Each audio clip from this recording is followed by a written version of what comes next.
So, did you bleed? I think I did a little.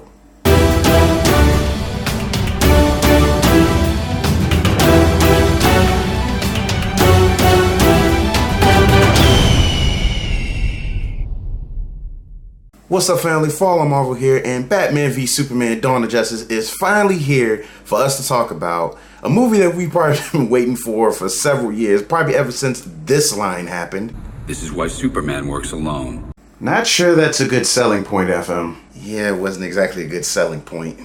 Either way, it's here. Let's talk about it, and I promise I will not spoil anything in this video. One of the major concerns was Ben Affleck's portrayal as Bruce Wayne / Batman, and I have to say, he knocked it out of the park. Easily, this is probably the best thing about the movie. Like, his portrayal as Batman and how they portrayed Batman in this movie, it worked. It worked really well. His introduction was like really, I think, was done in a way that hasn't really been done before. Like, it was dark, it was dank, it was like creepy.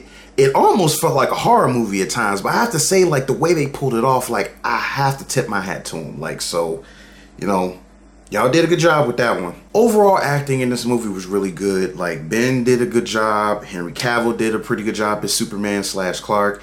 Amy Adams was cool as Lois. Jeremy Irons as Alfred. Like, he did really good work from the time he was given. He did pretty good. He did a pretty good job. Gal Gadot or Gadot, I don't know. I'm going with Gadot. Her portrayal as Wonder Woman / Diana, I guess if we're going to go with that, it was a fine performance early on because we don't really get a chance to see her as Wonder Woman as much. We just see her as like normal mystery woman at first. So it's just kind of like, in a sense, she kind of feels like a Bond girl for like most of the movie if you really think about it. But I mean, overall, her performance was fine. It wasn't like just bad and just like oh god, but she was fine. Kind of miss Linda Carter. Yeah, I miss Linda too. And Gina Carano could have did. Oh god, you know what? That's a discussion for another time. I digress again. I mean, as expected, the filming of the movie looked really good. It reminded me of how well The Watchmen was shot, which is also directed by Zack Snyder. So, yep, the 3-hour superhero movie with hardly any action in it, which was the main problem with that movie because of the marketing. But overall, that movie was pretty good if you actually watch it knowing exactly what it is. But again, I digress. I mean, the guy knows what he's doing as far as like establishing really good shots and angles and stuff like that. Like, I mean, the movie was shot beautifully. It was a very beautiful movie. But I will have to say, that's all the movie really has going for it. So we've migrated to the bad portion of the movie, everyone. Thanks for the late breaking news, Marv. So before we were talking about how good characterization was, but it takes a nosedive once we start to get to know Lex Luthor. Jesse Eisenberg is a good actor. I like him in other movies.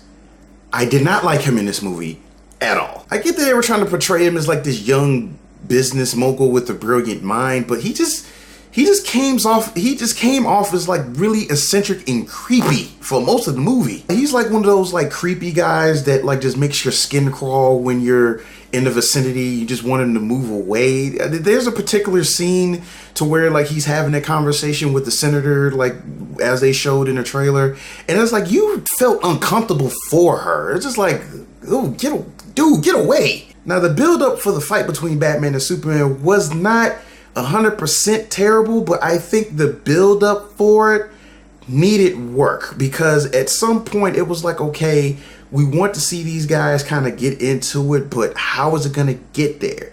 And the way that it got there was a bit underwhelming. Now the fight itself was actually pretty cool. Like, you know, I think that as far as what we wanted to see, as far as the movie in general, you know, it was something that I think kind of whetted our appetites a little bit. Like that fight between those two was pretty cool, but it's just like it just, you know, it didn't.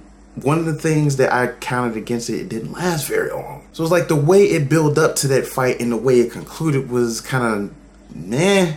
Got to move on to the next section in the bad Cordy, which is the story. The story as a whole did not make sense. The story itself that they were trying to tell and the way they were trying to tell it, simply put, it was a mess. It's like you're driving on a freshly paved street and then you get to that point where it's like nothing but it's just riddled with potholes, and then it gets flat and smooth again. And unfortunately, that mess kind of trickled into how certain characters and their motivations were, and and just how like certain details were pretty much thrown into the movie. It was a mess. It really was. And unfortunately, it's one of those situations to where if you've seen the trailer, you're practically seen all of the movie. It basically got Amazing Spider-Man 2 like just all the way through. Like, it's literally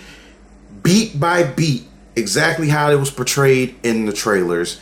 And with the exception of maybe 2 or 3 added details, but other than that, it's exactly the same as it was portrayed in the trailers, and that kind of sucked. It's one of the main reasons why I could not go into this movie with really high expectations. So it's, if it wound up being greater than I thought, then awesome.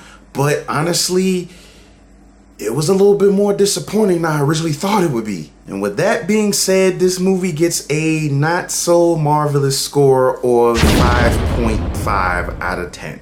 Thing is, I know there's plenty of people online that's saying they enjoyed the movie, they seen it more than once and all that or whatever. I mean, if you took away from that movie and you enjoyed it fully, then great, more power to you. I will not deny that.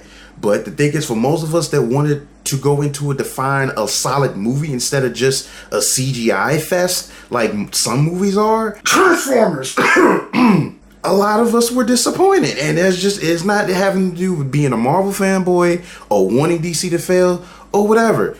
That's not what it is. I wanted to love this movie. I wanted this movie to be good.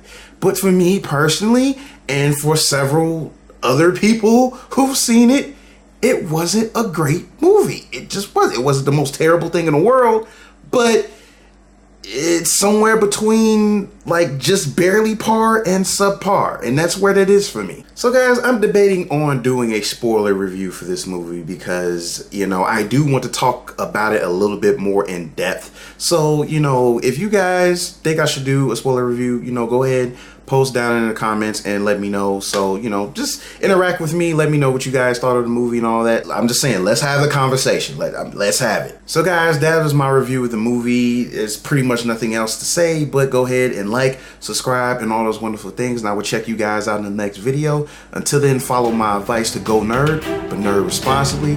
This is Fallen Marvel. I am vengeance. I am the night. I am Batman. We out.